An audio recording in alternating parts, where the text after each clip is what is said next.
சோதரம் நான் பார்க்குறோம். மாம்ச சிந்தை ஆவியின் சிந்தை, மாம்ச சிந்தை ஆவியின் சிந்தை. நான் வாசிக்கிற நீதிமொழிகள் 4:23. நீதிமொழிகள் 4:23. எல்லா காவலோடும் உன் இருதயத்தை காத்துக்கொள், அது நின்று ஜீவ ஊற்று புறப்படும். எல்லா காவலோடும் உன் இருதயத்தை காத்துக்கொள், அது நின்று ஜீவ ஊற்று புறப்படும் வாசிக்கிறோம். தேவன் அநேக காரியத்தை உலகத்தில் இருக்கு, அதை பார்த்துக்கோ, உன் சொத்தை பாதுகாத்துக்கோ, உன்னோட படிப்பை பாதுகாத்துக்கோ, உன்னோட இந்த காரியத்தை பாதுகாத்துக்கோ, உன் நிலத்தை பாதுகாத்துக்கோ, உன்னோட ப்ராப்பர்ட்டி சொத்துக்களை பாதுகாத்துக்கோன்னு சொல்றாரு. ஆண்டவர் என்ன சொல்றாரு? எல்லா காவலோடும் உன் இருதயத்தை காத்துக்கொள், அது நின்று ஜீவ ஊற்று புறப்படும். நம் கிறிஸ்துவோட ஜீவன் நமக்குள்ள காணப்படணும்னா நமக்கு என்ன ஆகும்? ஒரு சுத்தமுள்ள இருதயம் இருக்கணும். நமக்கு கிறிஸ்துவோட ஜீவன் நமக்குள்ள காணப்படணும்னா நமக்கு ஒரு சுத்தமான இருதயம் தேவை. தேவன் சொல்லியிருக்கிறாரு, சுத்தமுள்ள இருதயம் உடையவன் பாக்கியவான், அவன் தேவனை தரிசிப்பான்னு பார்க்கிறோம். அப்ப கர்த்தர் என்னத்தை எதிர்பார்க்கிறாரு? ஒரு சுத்தமான இருதயத்தை பார்க்கிறாரு. சுத்தமான இருதயத்தை கர்த்தர் நம்மிடத்துல எதிர்பார்க்கிறாரு நம்ம பார்க்கிறோம். ஏன்னா அந்த இருதயத்துல அநேக சிந்தைகள் வரலாம், அநேக கெட்ட எண்ணங்கள் வரலாம். நம்ம பார்க்கும்போது ஒருத்தவங்க நம்ம பேசும்போது நல்லா பேசுவாங்க, அழகா பேசுவாங்க, ஆனா அவங்க இருதயத்துல என்ன இருக்குன்னு நமக்கு தெரியாது.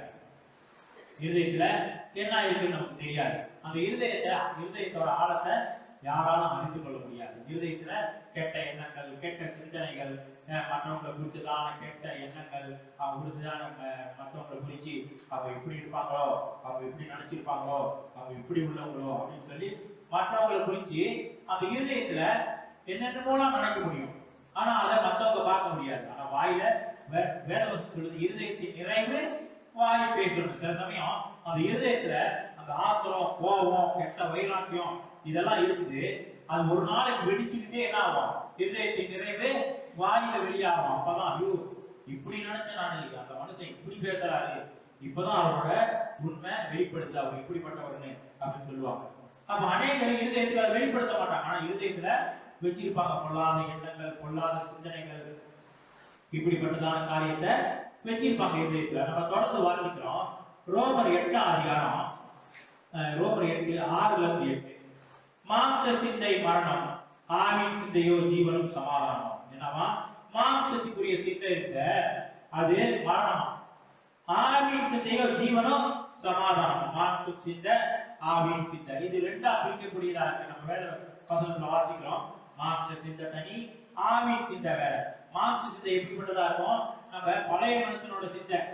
நம்ம ரட்சிக்கப்படாதவங்களுக்கு எப்படி யாரும் சொல்லி கொடுக்க மாட்டாங்க, நல்ல காரியத்தை செஞ்சு, நல்ல காரியத்தை செஞ்சு. நம்ம பாவத்துக்கு அடிமைகளா இருந்தோம், முற்காலத்துல பாவத்துக்கு அடிமையா இருந்தோம், பாவம் செஞ்சுக்கிட்டு இருந்தோம். மாம்ச சிந்தை மரணம், ஆவின் சிந்தையும் ஜீவனும் சமாதானம். எப்படி என்றால் மாம்ச சிந்தை தேவனுக்கு விரோதமான பகை, அது தேவனுடைய நியாயப்பிரமாணத்துக்கு கீழ்ப்படியாமலோ கீழ்ப்படிய கூடாமல் இருக்கிறது. அப்ப தேவனுடைய நியாயப்பிரமாணத்துக்கு கீழ்ப்படியாம செய்கிறது யார்? என்னது? இந்த மாம்ச சிந்தை. இந்த மாம்ச சிந்தை என்ன செய்யுது? அது நல்ல காரியமே பிடிக்காது, கெட்ட காரியம், சுகபோகமா இருக்கணும், அப்படியே பிடிச்சதை செஞ்சுக்கிட்டு இருக்கணும். மாம்ச சிந்தை அதுக்கு நம்ம கடனாளிகளா இருந்த முந்தி. ஆனா இப்ப மாம்ச சிந்தைக்கு பாவத்துக்கு நம்ம கடனாளிகள் இல்லை, பாவத்துக்கு கடனாளிகள் இல்லை. ஏன்? நம்ம ரட்சிக்கப்பட்டோம். இன்னைக்கு ஏன் மாம்ச சிந்தை நமக்குள்ள காணப்படுது? ஏன் மாம்சத்துக்குரிய சிந்தைகள், எண்ணங்கள், கிரியைகள் நம்முடைய ஜீவியத்துல காணப்படுது அப்படின்னு நம்ம பார்க்கும்போது, நம்ம அந்த பழைய மனுஷனை சரியா கலைந்து போடல. பழைய மனுஷனாகிய அந்த ஆதாமோட சரீரத்தை நாம் சரியா அந்த எண்ணங்களை, அந்த பாவங்களை, நம்மளோட பழைய மனுஷனோட பாவங்களை சரியா நம்ம கலைந்து போடல. நம்ம வேதவசனத்துல வாசிக்கிறோம், பழைய மனுஷனை கலைந்து போட்டு புதிய மனுஷனாகிய கர்த்தராகிய இயேசு கிறிஸ்துவை அவனோட சாயில தரித்துக் கொள்ளணும். அவனோட சாயில நம்ம தரித்துக் கொள்ளணும். அதான் இயேசு ஒரு இடத்துல சொல்றாரு, கல்யாண விருந்துக்கு கூப்பிடுறாரு. எல்லாரும் கல்யாண வஸ்திரத்தை போட்டிருந்தாங்க, ஒருத்த மாத்திரம் கல்யாண வஸ்திரத்தை போடல. அதனால ஆண்டவர் என்ன செஞ்சாரு? புறமான இருளில கொண்டு போட்டாரு. நம்ம என்ன நினைப்போம், அவன் சட்டை போடல, ஏழை போட்டிருக்கு, அவன் ஒண்ணும் இல்லாதவன் போட்டுருக்காரு, இந்த மாதிரி உடம்பு போட்டு வந்திருக்கிறான், அதனாலதான் அவனை கருத்து கொஞ்சம் நல்ல சட்டையை கொடுத்து உட்கார வச்சிருக்கான் அவங்களை சாப்பிடுறதுக்கு அப்படின்னு நம்ம நினைக்கிறோம். தேவன் சாதாரண சட்டையை குறித்து வேத வசனத்துல பேசல. கிறிஸ்துவோட சாயலை அணிந்து கொள்ளல, நீதியை தெரிந்து கொள்ளல, பரிசுத்தத்தை தெரிந்து கொள்ளல. என்னத்தை தெரிந்து கொண்டிருக்கிறோம்? பாவத்தை தெரிந்து கொண்டிருக்கிறோம். அந்த கல்யாண விருதுல பாவத்தை தெரிந்து கொண்டு வந்திருக்கிறான். பாவ ஆடையை அணிந்திருக்கிறான். மாம்சத்தின் சாயலை அணிந்து கொண்டு இருந்திருக்கான். ஆவின் சாயலை அவன் அணிந்து கொள்ளல. அப்ப அவனை எங்க கொண்டு போய் ஆண்டவர் போடுறாரு? அழுகையும் பட்கடிப்புமான இடத்துல கொண்டு போடுறான்னு பார்க்கணும். மாம்ச சிந்தை மரணம். இது மாம்ச சிந்தை எங்க இருந்து வருது?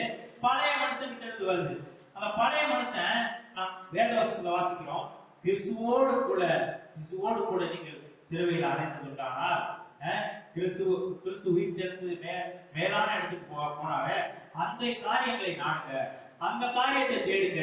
நம்ம கிறிஸ்துவோடு கூட மறித்திருக்கோம். கிறிஸ்து ஒரு காலத்துல ஆதாமோட சரீரத்தோட தேவனோட வல்லமையான ஆவியானவரோட பிதாவோட அனுகிரகத்தினால என்ன செஞ்சாரு? அந்த தேவனே, அந்த வார்த்தையானவர் இயேசு கிறிஸ்துவா பிறந்தார். யாரோட சரீரத்துல பிறந்தாரு? ஆதாமோட சந்ததியில வந்தாரு. ஆதாமா யாரு? உலகத்துல இங்க இருக்கிறவங்க எல்லாம் ஆதாமோட சரீரத்தை உடையவர்களா இருக்காங்க. அப்ப இயேசு கிறிஸ்து என்ன செஞ்சாரு? சிலுவை காலத்துல அந்த ஆதாமோட சரீரத்தை கொண்டு போட்டாரு. கொண்டு போட்டு என்ன செஞ்சாரு? கிறிஸ்து அவரோட சாமாமையை தெரிந்து கொண்டார், மகிமையை சரீரத்தை தெரிந்து கொண்டார். அது போல வேதவசனத்துல வாசிக்கிறோம், நீங்க கிறிஸ்துவோடு கூட மரித்ததுண்டானால்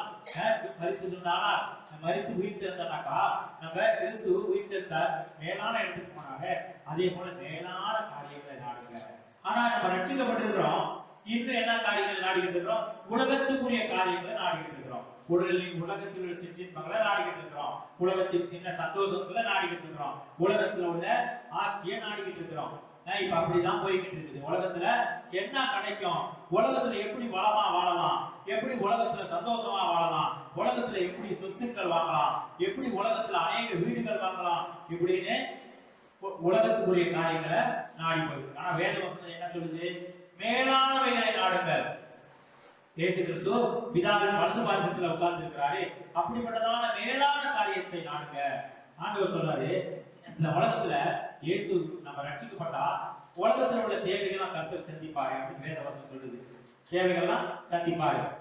எல்லா பிரச்சனை இல்ல, பிரச்சனை வரும். ஆனா எல்லா பிரச்சனையும் கர்த்தர் எடுத்து போட வல்லவரா இருக்கிறார். ஆனா அந்த உலகத்துல ஜீவிக்கிறதுக்காகவும் உலகத்துல சந்தோஷமா சுகபோகமா வாழ்றதுக்காகவும் மாத்திரம் இயேசுவை நம்ம தேடிக்கிறதாக்க ஆண்டவர் சொல்றாரு, உங்களை பார்க்கிறோம் பரிதபிக்கப்படத்தக்கவங்க யாரும் இல்ல. நம்ம எதற்காக இயேசுவை தேடி இயேசுகிட்ட வந்திருக்கிறோம்? ஒரு நித்திய ஜீவனை பெற்றுக்கொள்ளும்படியா, ஒரு நித்திய ஜீவனை பெற்றுக்கொள்ளும்படியா, கிறிஸ்துவோட சாயலை தெரிந்து கொள்ளும்படியா. அதுக்காக தான் நம்ம கிறிஸ்துவை நாடி கிறிஸ்துவுக்குள்ள நம்ம வந்திருக்கிறோம். ஆனா வந்து மறுபடியும் நம்ம முந்தி எப்படி இருக்கோம்? பழைய மனுஷனை தெரிந்து கொண்டிருக்கோம், அந்த பாவத்துக்கு அடிமையா இருக்கோம். இப்ப நம்ம கிறிஸ்துவுக்குள்ள வந்தோம், அந்த பழைய மனுஷனுக்கு நம்ம அடிமை இல்லை. ஆண்டவர் சொல்லியிருக்கிறாரு, நீங்க அடிமைத்தனத்தின் ஆவியை பெறாமல் அப்பா பிதாவே என்று கூப்பிடப்படுகிற புத்திர சுவிகாரத்தின் ஆவியை பெற்றீர்கள். நம்ம இங்கே பாவத்துக்கு அடிமை இல்லை, உலகத்துக்கு அடிமை இல்லை. கர்த்தர் விடுதலை ஆகிட்டார். இப்ப நமக்கு சுயாதீன சித்தம் இருக்குது. இப்ப தேவனோடு நம்ம ஐக்கியப்பட்டு பேசலாம். தேவனுக்கு நமக்கும் ஒரு உறவு இருக்குது.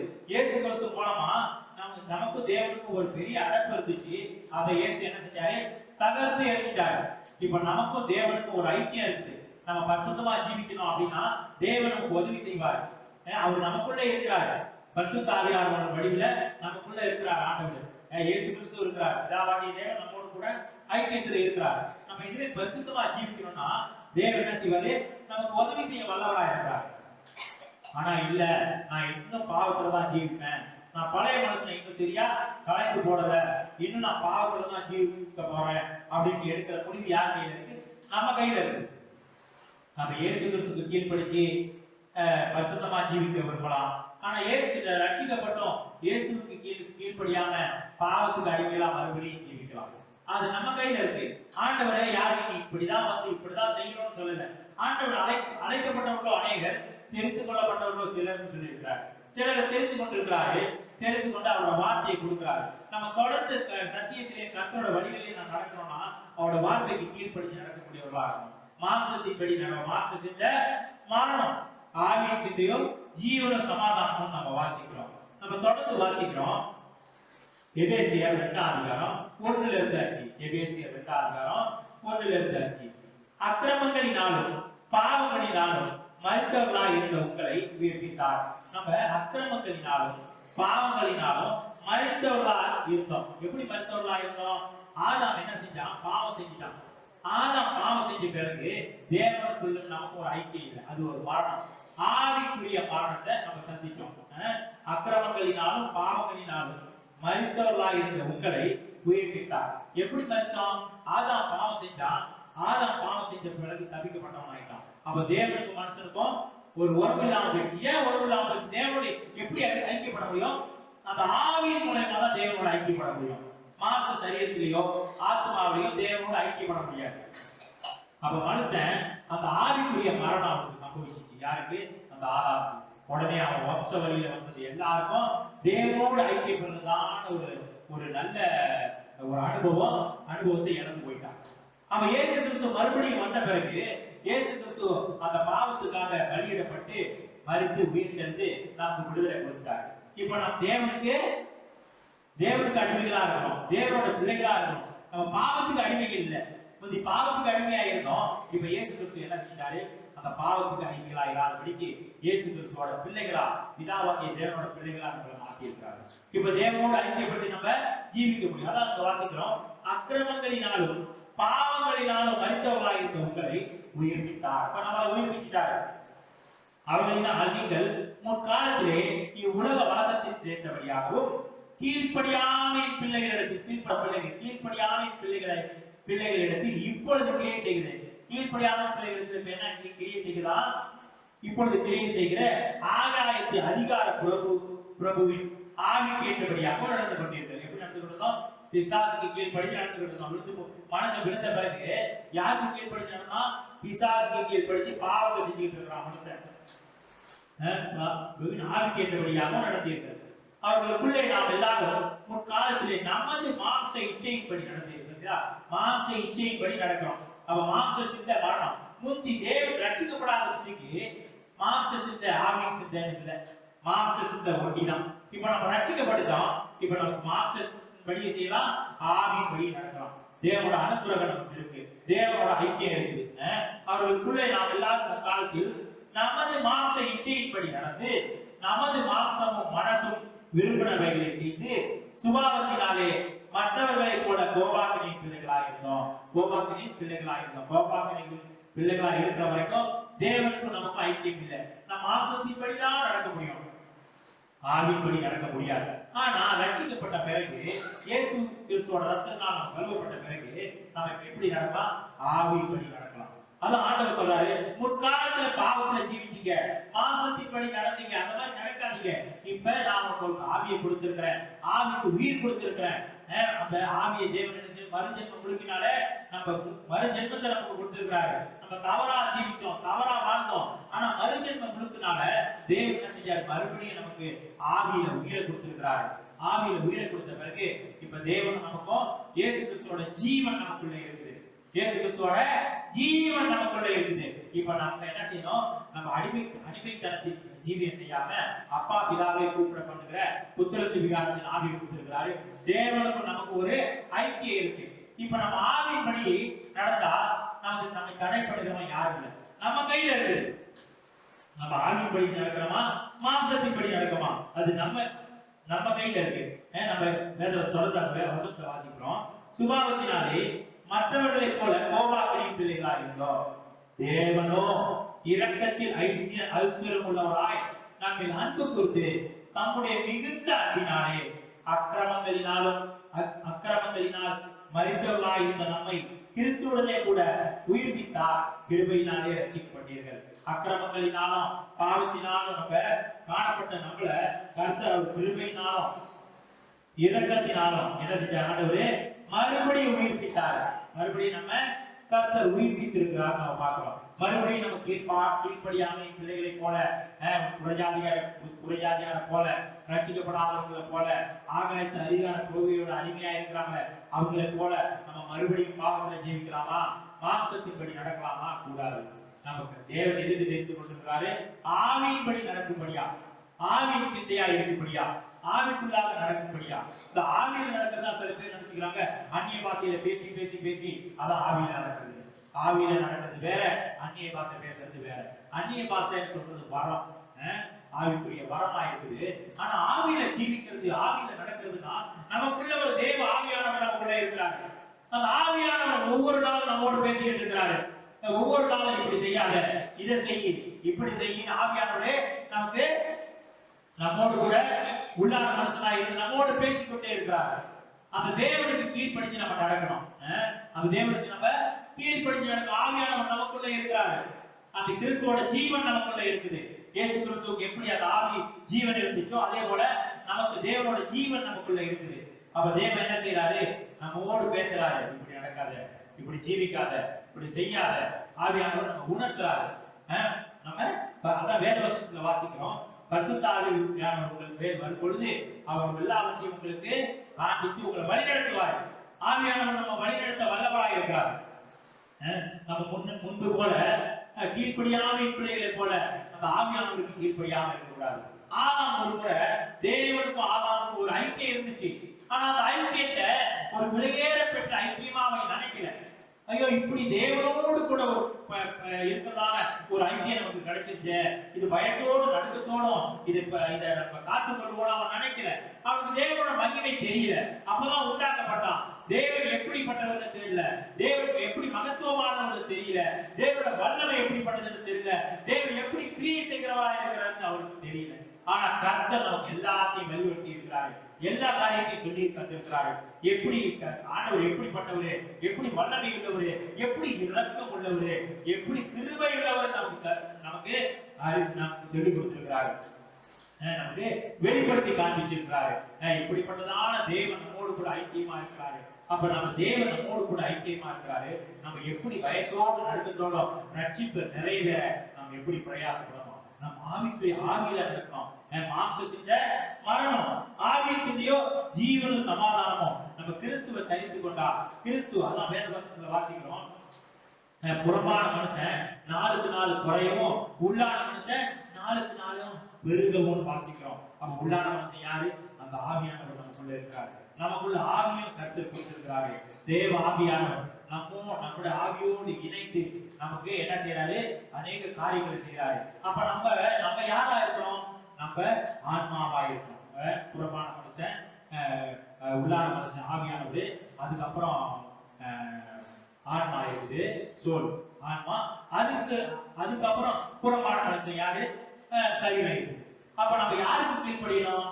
அந்த ஆவியானவருக்கு கீழ்ப்படியக்கூடியவர்களா இருக்கணும். அந்த ஆவியானவருக்கு ஒவ்வொரு நாளும் சொல்லிட்டு இருக்கிறார், இதை செய்யி, அதை செய்யாதே அப்படின்னு அவரோட சத்தத்தை கேட்கக்கூடியவர்களா இருக்கு. அதான் ஆண்டவர் சொல்றாரு, என் ஆடு என் சத்தத்தை கேட்கும். என் ஆடா இருந்துச்சுன்னா என் சத்தத்தை கேட்கும். அது என் ஆடா இல்லாட்டி என் சத்தத்தை கேட்கும். ஆண்டவர் சொல்றாரு, அந்நிய சத்தத்துக்கு அது செவி கொடுக்காது, அந்நிய சத்தம் அது தெரியாது. அதனால அந்நிய சத்தத்துக்கு என் ஆடு செவி கொடுக்காது. நம் கர்த்தருடைய ஆடுகளா இருக்கிறோம். கர்த்தர் நம்மோடு பேசுறத கேட்கக்கூடியவர்களா இருக்கிறோம். கர்த்தர் நம்மை அழைத்திருக்கிறாரு. இன்னும் அநேக மந்தைகள் இருக்கு, உங்களை எல்லா மந்தைகளையும் ஒன்றோடு சேர்ப்பேன் அப்படின்னு சொல்லி இருக்கிறாரு. கர்த்தர் நம்மள வழிநடத்தி இப்படியாக நம்ம வழிநடத்தி வருகிறாருன்னு பாக்குறோம். தொடர்ந்து ஆவிக்கேற்றபடி நடந்து கொள்ளணும். அப்ப ஆவிக்கேற்றபடி நடந்தா நம்ம மாம்ச இச்சையை நிறைவேற்றாமல் இருக்கணும். சில பேர் சொல்லுவாங்க, எனக்கு இதுல காரியத்துல விடுதலை இல்லையா, அந்த காரியத்துல ஒரு விடுதலை இல்லை, நம்ம விடுதலையா இருக்க முடியல, நம்மளால ஒன்றும் செய்ய முடியாது. ஆனா சொல்ற ஆண்டவரே, மனுஷனால கூடாது, தேவனால கூடும். எப்படி தேவனால கூடும்? தேவன் நமக்குள்ள இருக்கிறாருன்னு விசுவாசிக்கணும். தேவன் நமக்குள்ள இருக்கிறாருன்னு விசுவாசி நம்ம வாசிக்கிறோம். கலாத்தியர் 5:16-17. கலாத்தியர் 5:16-17. பின்னும் நான் சொல்லுகிறது என்னவென்றால், ஆவி கேட்டபடி நடந்து கொள்ளுங்கள். ஆவி கேட்டபடி நடந்து கொள்ளுங்க. ஆவியானவர் ஆவி கேட்டபடி நடந்து கொள்ளுங்கன்னா என்ன? ஆவியானவர் நம்மளோட இடைப்படுறாரு. ஆவியானவர் நம்மளோட இடைப்படுத்தி பேசுறாரு. அப்ப அவருக்கு ஏற்றபடி நடந்து கொள்ளுங்க. பின்னும் நான் சொல்லுகிறது என்னவென்றால், ஆவி கேட்டபடி நடந்து கொள்ளுங்கள். அப்பொழுது மாம்ச இச்சை நிறைவேற்றாதிருப்பீர்கள். மாம்சம் ஆவிக்கு விரோதமாகவும் ஆவி மாம்சத்துக்கு விரோதமாகவும் இச்சிக்கிறது. நீங்கள் செய்ய வேண்டும் என்று விரும்புகிறவைகளை செய்யாதபடிக்கு இவைகள் ஒன்றோடு ஒன்று விரோதமாக இருக்கிறது. அப்ப ஆவியும் மாம்சம் என்ன செய்யுது? ஒன்றுக்கொன்று விரோதமா இருக்குது. மாம்சம் என்ன செய்யுது? இப்படி செய்யுன்னு சொல்லுது. ஆவி என்ன செய்யுது? தேவாவி இதை செய்யுது. அப்ப ஒன்றுக்கு ஒன்றோடு ஒன்று ஒத்து போக முடியல. நம்ம மாம்சத்துக்கு கீழ்ப்படிச்சு நடந்தா மரணம், ஆவிக்கு கீழ்ப்படிச்சு நடந்தா நித்திய ஜீவன். நம்ம ஆவியானவருக்கு கீழ்ப்படிச்சு நடக்கக்கூடியதா இருக்கணும். நம்ம ஆவிக்கு கீழ்ப்படிச்சு நடந்தோம்னா நமக்குள்ள என்ன காணப்படும்? நம்ம கலாத்தியரு மாம்சத்துக்குரியவர்களா இருந்தோம்னா மாம்சத்துக்குரியவர்களா இருக்கணும். மாம்சத்துக்குரியவர்களா இருந்தா நம்மளோட கிரியைகள் எப்படிப்பட்டதா இருக்கும்? நம்ம கலாத்தியர் 5:19-21 வாசிக்கிறோம். மாம்சத்தின் கிரியைகள் வெளியரங்கமாய் இருக்கின்றன. அவையாவன விபச்சாரம், வேசித்தனம், அசுத்தம், காமவிகாரம், விக்கிரக ஆராதனை, பில்லி சூனியம், பகைகள், விரோதங்கள், வைராக்கியங்கள், கோபங்கள், சண்டைகள், பிரிவினைகள், மார்க்க வேதங்கள், பொறாமைகள், கொலைகள், வெறிகள், களியாட்டுகள் முதலானவைகளே. இப்படிப்பட்டவர்களை செய்கிறவர்கள் தேவனுடைய ராஜ்யத்தை சுதந்திரிப்பதில்லை என்று முன்னே நான் சொன்னது போல இப்பொழுது சொல்லுகிறேன். நம்ம மாம்சத்தின்படி ஜீவிக்கிறோமா இல்ல ஆவியின்படி ஜீவிக்கிறோமா அப்படின்னு எப்படி அறிஞ்சுக்கலாம்? இங்க கலாத்தியர் 5:19-21 வரைக்கும் போட்டிருக்கிற இந்த காரியம் நமக்குள்ள காணப்படுச்சுன்னா நாம இன்னும் மாம்சத்துக்குரியவர்களா தான் இருக்கோம். இன்னும் மாம்சத்துக்குரியவர்களா தான் இருக்கோம். மாம்சத்தின் கிரியைகள் வெளியரங்கமாக இருக்கின்றன. அவைகள் யான் விபச்சாரம் இருக்குதா? மாம்சத்துக்குரியவர்கள். வேசித்தனம் இருக்குதா? மாம்சத்துக்குரியவர்கள். அசுத்தம் இருக்கா? மாம்சத்துக்குரியவர்கள். காமவிகாரம் இருக்குதா? மாம்சத்துக்குரியவர்கள். விக்கிரக ஆராதனைகள் இருக்குதா? மாம்சத்துக்குரியவர்கள். கொலைகள் இருக்குதா? மாம்சத்துக்குரியவர்கள். வெறிகள் இருக்குதா? மாம்சத்துக்குரியவர்கள். களியாட்டுகள் இருக்குதா? களியாட்டுகள் முதலானவைகளை இப்படி இருந்தா நம்ம மாம்சத்துக்குரியவர்கள். இப்படிப்பட்டவர்களை செய்கிறவர்கள் தேவனுடைய ராஜ்யத்தை சுதந்திரிப்பதல் என்று முன்னமே நான் சொன்னது போல இப்பொழுது உங்களுக்கு சொல்லுகிறேன். இப்படிப்பட்டதான காரியம் நமக்குள்ள காணப்படக்கூடாது. நமக்குள்ள எப்படிப்பட்டதான காரியம் இருக்கணும்? ஆவியின் கனியோ அன்பு, சந்தோஷம், சமாதானம், நீடிய பொறுமை, தயவு, இச்சையடக்கம், சாந்தம், நற்குணம், விசுவாசம். இதான் ஆவியின் கனி. மாம்சத்தின் கனி, அந்த பாவத்தின் கனி இல்ல நம்ம வச்சுக்கோ, அதெல்லாம் ஒதுக்கி தள்ளிட்டோம். ஆனா ஆவியின் கனி நமக்கு வேணும். ஆவியின் கனி இல்லாம எதெல்லாம் திடீர்னு என்ன செய்யும்? அந்த மாம்சத்துக்கு மறுபடியும் வரும். அப்ப அந்த பழைய மனுஷனை கலைந்து போட்டுட்டு இந்த புதிய மனுஷன்கிட்ட என்ன ஆகுது?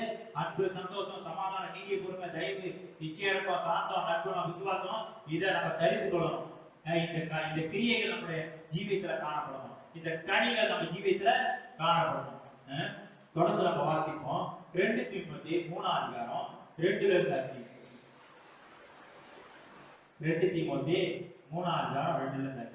எப்படி எனில் மனிதர்கள் தற்பிரியராகவும் பணப்பிரியராயும் வீம்புக்காரராயும் அகற்றையுள்ளவர்களாயும் தூஷிக்கிறவர்களாயும் தாய் தகப்பனுக்கு கீழ்ப்படியாதவர்களாயும் நன்றி அறிதல் இல்லாதவர்களாயும் பரிசுத்தம் இல்லாதவர்களாயும் சுபாவ அன்பு இல்லாதவர்களாயும் இணங்காதவர்களாயும் அவதூறு செய்கிறவர்களாயும் இச்சை அடக்கம் இல்லாதவர்களாயும் கொடுமையுள்ளவர்களாயும் நல்லவரை பகைக்கிறவர்களாயும் துரோகிகளாயும் துணிகரம் உள்ளவர்களாயும் தேவ பிரியராயிராமல் சுகபோக பிரியராயும் தேவ பக்தியின் வேஷத்தை தரித்து அதன் பலனை மறுதளிக்கிறவர்களாயும் இருப்பார்கள்.